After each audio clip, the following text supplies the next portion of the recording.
зам дагаж хөгждөг гэж үнэн үү? Хуучин шорон замтай байхад баруун бүсийнхэн хот хүрээ орох гэж 7 хоногийн явдал болдог байсан цаг өнөөдөр түүх болон үлджээ.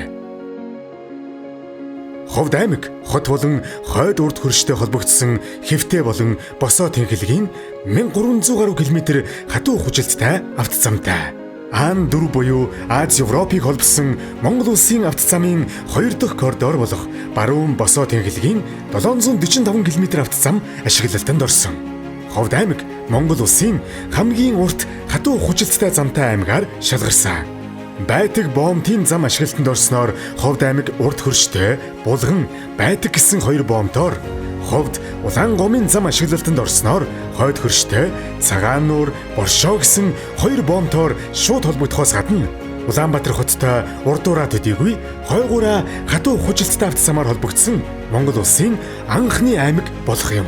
Энэ онд Ховд Улаангом, Алтай, Улаастай чиглэлийн хатуу хүчилттэй автозамын ажил эхэлнэ. Цаашдаа Улаастайг Ховдтой увсыг үлгийтэй холбоно. Зөвхөн энэ жил ихэд улсын хэмжээнд 7 аймгийн 40 сум 2 боомтыг хатуу хүчилттэй автозамтай болгох.